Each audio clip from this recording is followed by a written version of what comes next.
Thank you. Okay. Sinabi naman po at siniguro ni DPWH Secretary Bonoan na sinisimulan po nila ang pag-construct itong mga projects po para sa flood control at matagal na po kasi itong direktiba ng Pangulo. At marami na rin po sila nagawa at natapos ng mga proyekto para po maibsan ang problema sa baha. Nandito na po ang nagawa na po nila yung 2,339.73 square meter concrete slope protection sa kahabaan ng Bagak Mariveles Road in Batasan. And at the same time, sinabi rin po niya na nag-develop na rin po sila ng master plan for each of the 18 major river basins. So, kanya-kanya pong master plan po ito according to specific characteristics at ang pangangailangan ng bawat area. So, asahan po natin at maging lagi tayong handa sa pagbaha. Although, hindi natin masasabing 100% agad na mababawasan ang pagbabaha sa ating bansa, pero patuloy pa rin po ang pagsasagawa ng DPWH para po maibsan ang problema rito. Patungkol naman po sa DOST, ay meron po silang theme, meron po silang nilaunch, kahandaan sa bagyo at baha, solusyon sa ligtas na bayan. So, nagkaroon po ng kick-off celebrity FAW celebration, ang DOST, Pag-asa.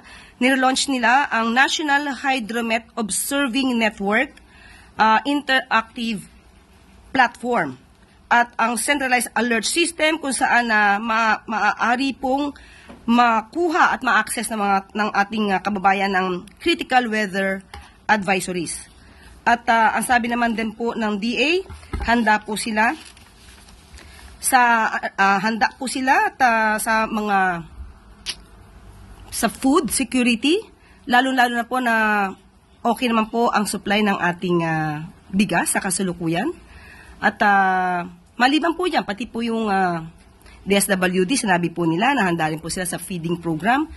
At pati po ang DOH, handa po sila sa programa nila na Taob, Taktak, Tuyo, Takip at ang alas 4 kontra mosquito dahil sa panahon po ng tag-ulan, marami pong nagiging sakit dulot ng pagbaha. Maraming salamat, Clay. Next question, Ann Soberano, Bombo Radio. Yusek, good morning.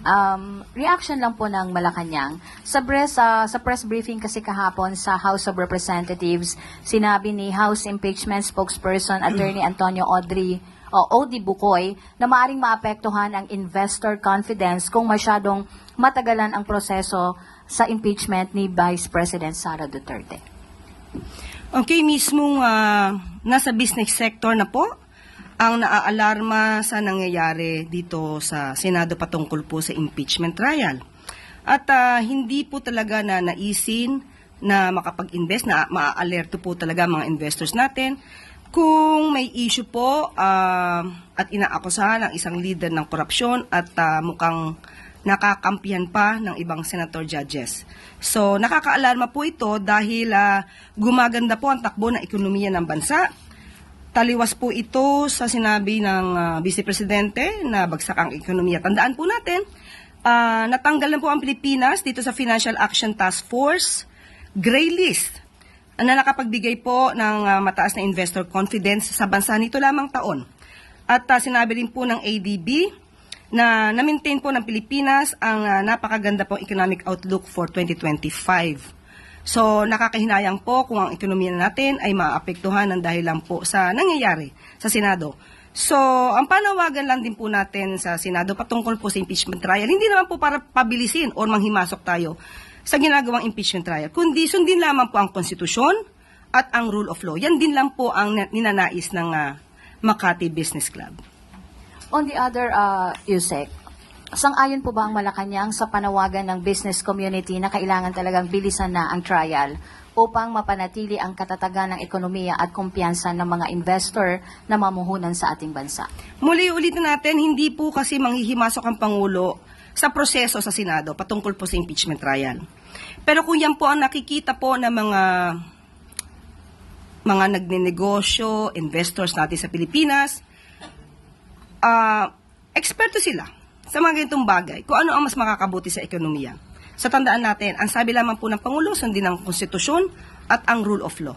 So kung pagpapabilis sa impeachment trial, at yun na nakikita ng business sector, sana bigyan din po ito ng pansin ng Senado. Thank you, Yusek. Any more questions? Rich Bon Quevedo. Good morning po, Yusek. Balik lang po dun sa on the issue on the Middle East conflict.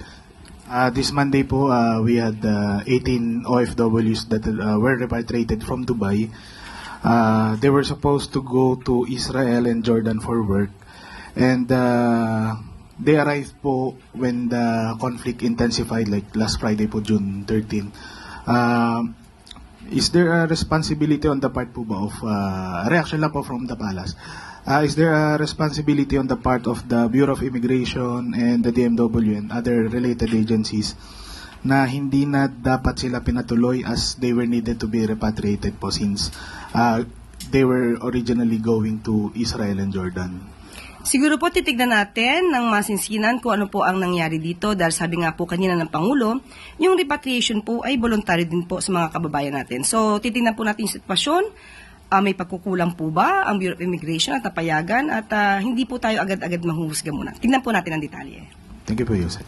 Thank you, Rich Bon. Follow-up question, Maricel Halili, TV5. Yusek, magandang umaga. Any update po dun sa 17 local officials kung nakatawid na sila dun sa Jordan from Israel and kailan yung target na maibalik? Kasi Sa ngayon po, wala po akong update at maya-maya lamang po, tatry po natin makontak po si Secretary Kakdak kung ano pong pinaka-latest at ibibigay ko po sa inyo ang pinaka-detalye once na nakuha ko na po ang papel patungkol dito. Thank you, Mase.